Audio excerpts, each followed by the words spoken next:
E aí, beleza? Bem-vindo a esse canal, um canal feito para o gestor, para a gente trocar ideias e experiências a respeito de criatividade na área de gestão do turismo, da cultura e também da comunicação. E hoje a gente vai falar de um tema bem interessante, um artigo que eu escrevi em 2015 durante o meu mestrado, uma disciplina do saudoso professor José Manuel Gândara. Essa pesquisa ela buscou responder a seguinte pergunta: quais são as cidades mais atrativas do estado de São Paulo? Para você, quais são as cidades mais atrativas do estado de São Paulo? Bom, como eu já disse, essa foi uma pesquisa colocada em 2015 durante o estudo de mestrado na Federal do Paraná. O que nós utilizamos para chegar a esse resultado que você vai ver daqui a pouco? Nós utilizamos o famoso Guia 4 Rodas, ele foi base para esse estudo. E como é que funciona o Guia 4 Rodas? O Guia 4 Rodas, essa pesquisa ela foi feita pelo Guia Online. Então, o Guia Online, assim não só o Guia Online, o impresso também, ele já classifica de acordo com o próprio Guia 4 Rodas, de acordo com a própria equipe, eles têm ali as suas métricas de avaliação. Então ele classifica assim, os atrativos das cidades, né, o número que os atrativos têm, e as cidades, então ele coloca se vale a viagem, 5 estrelas, não deixe de ir, 4 estrelas, muito interessante, 3 estrelas, interessante, 2 estrelas, de algum interesse, 1 estrela, e sem classificação, nenhuma estrela. O que nós fizemos então para você entender? Nós atribuímos então os pesos de acordo com o número de estrelas. Então, vale a viagem, ele tem peso 5, não deixe de ir, ele tem peso 4, e assim por diante. Vejam vocês que aqui nesse exemplo dessa cidade que a gente pegou, por exemplo, vale a viagem, ele tem um atrativo que vale a viagem. Então, 5 multiplicando por 1, 5.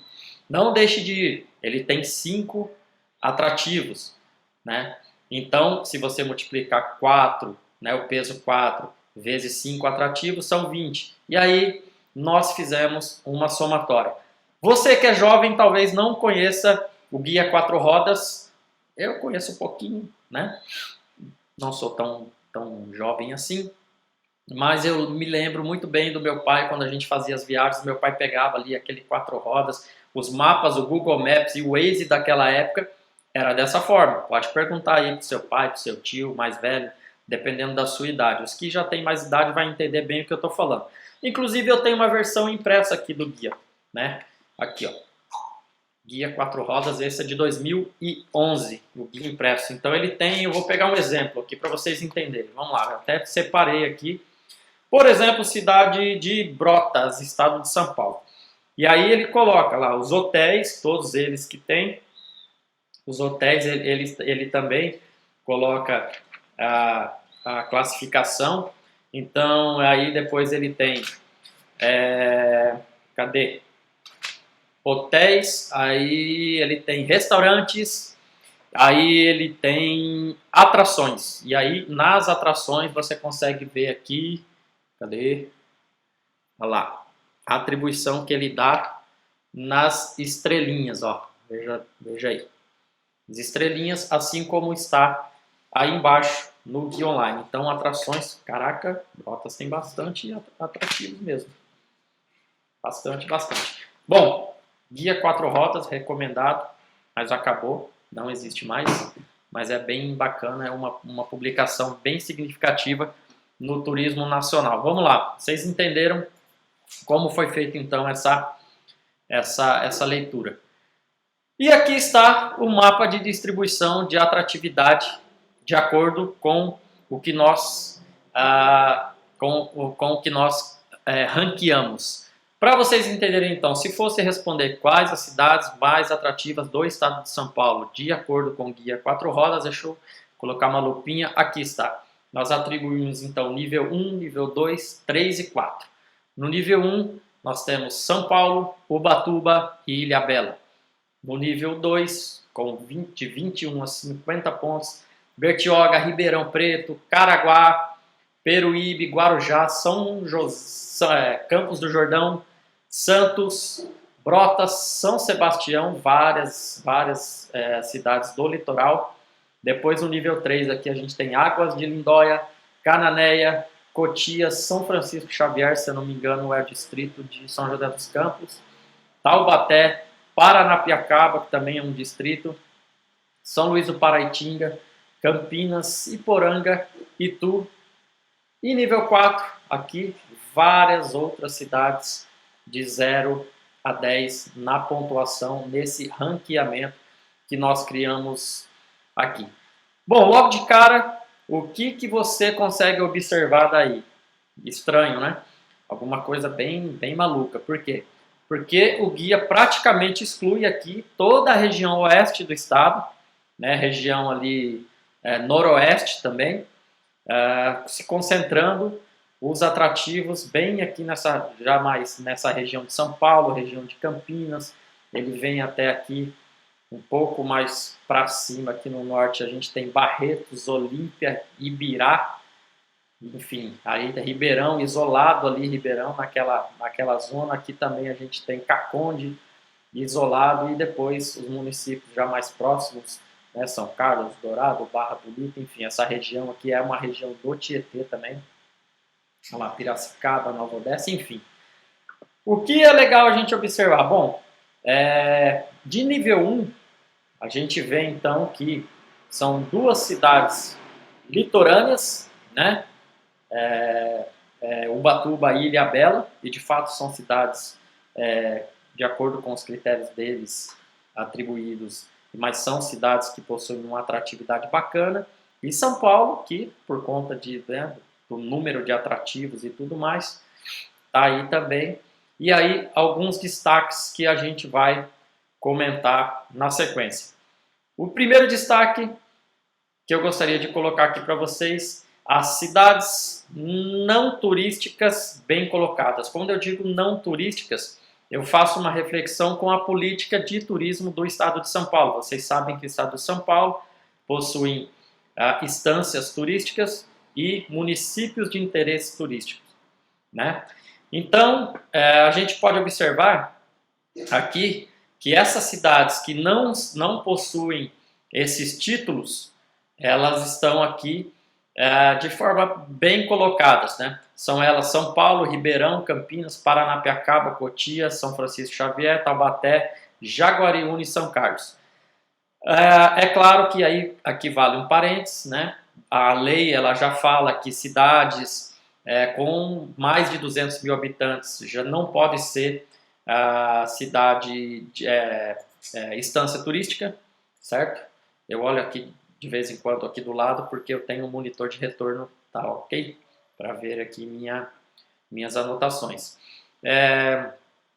E aí, várias delas aqui que estão aqui já possuem mais de 200 mil habitantes, não podendo ser estância turística. Então, fica aqui um destaque, eu diria, aqui para algumas cidades, né? Para Cotia, por exemplo, né? Campinas, Ribeirão também, né? Jaguariúna e Taubaté, esse distrito de São Francisco Xavier também, muito bem colocado, e São Carlos.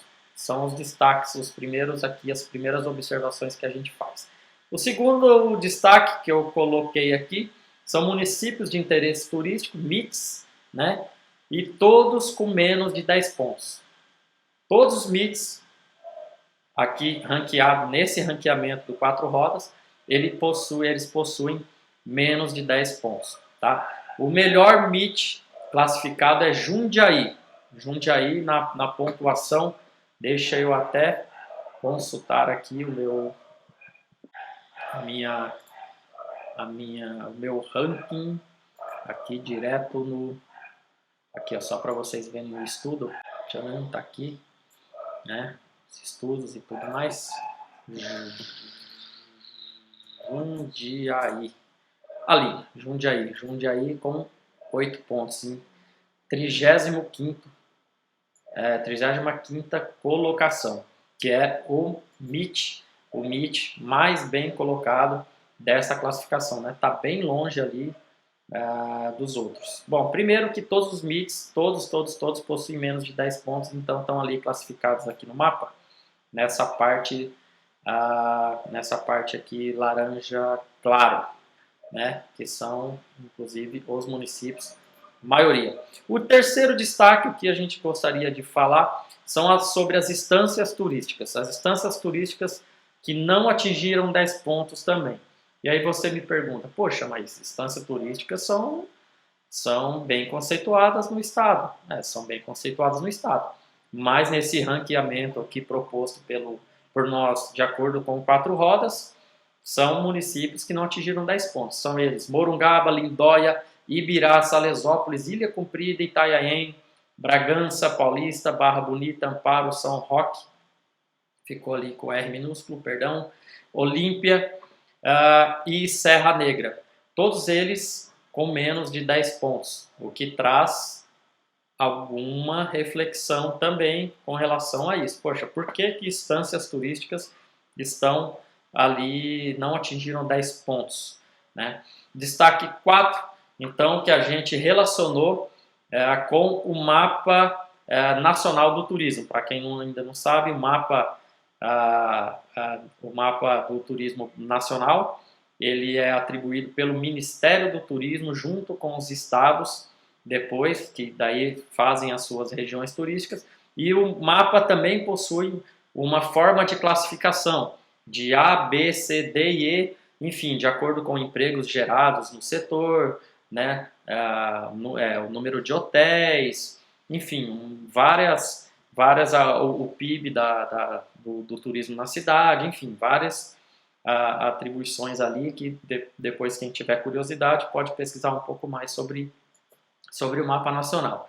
Então, as 3 cidades que não estão no mapa, as únicas 3 são Silveiras, Dourado e Eldorado. E esse aqui é o mapa de regionalização do estado de São Paulo, com todas as suas regiões turísticas, salvo engano são 33 regiões turísticas, e cada uma, né, se encontra aqui no mapa, é só pesquisar. E aí o quinto destaque são as instâncias também mal colocadas no mapa, né? Não digo nem mal colocada, mas são 2 reflexões interessantes aqui. Primeiro que essas aqui todas estão na categoria D, né? Elas são instâncias e estão na categoria D. Com menos de 10 pontos, né? Lá 10 pontos no nosso ranqueamento aqui, levando em consideração o Guia Quatro Rodas, Morungaba, Lindóia, Ibirá e Salesópolis. Essas não atingiram 10 pontos, ok? E também são D no mapa. Aí outra reflexão, aí você me pergunta, poxa, mas instância turística, num ranqueamento ela é D, e no que vocês fizeram no Quatro Rodas também não atingiram 10 pontos? Não atingiram. E, por outro lado, mesmo na categoria D, são algumas cidades que ainda, né, que atingiram mais de 10 pontos, mas que ainda estão na categoria D. Poranga, Águas de Lindóia, Olambra, São José do Barreiro. Então, são cidades que poderiam aí melhorar a sua colocação no mapa nacional do turismo. Quer dizer, elas estão bem ranqueadas aqui no Quatro Rodas, mas poderia dar um foco e fazer aí com que suba de categoria, porque vocês sabem, categoria A, categoria B, consegue ter mais acesso a investimentos, enfim, a fundos ali a programas do Ministério do Turismo. Então, por isso que é interessante o município caprichar nisso aí. Bom, sendo assim, espero que tenham gostado. Várias reflexões a respeito desse artigo, né? Quais são as cidades mais atrativas do estado de São Paulo. Eu vou voltar aqui no nosso mapinha para vocês verem. Então, e aí vem algumas outras reflexões também e a resposta, né? E que eu fiz a provocação. Luiz Fernando, o que esse mapa tem a ver com o ranqueamento proposto pelo estado de São Paulo? Nada. Ele não tem nada a ver, não é nada oficial. Mas ele pode ser utilizado pelos gestores, né, da Secretaria de Estado e os gestores municipais como reflexão, né, para saber, poxa, olha só, estamos, tal município, aqui como eu trouxe alguns resultados, precisa melhorar nesse quesito, pode ser que essa outra parte aqui esteja um pouco mais pendente. Para a gestão, ele é bem interessante. É isso, espero que tenha gostado do vídeo. Eu peço que você curta esse vídeo postado aqui, se você estiver no YouTube, se você estiver no Instagram, siga a gente aqui, e no YouTube, aperta o sininho aqui e se inscreva no nosso canal para receber as atualizações. Um abraço, até a próxima!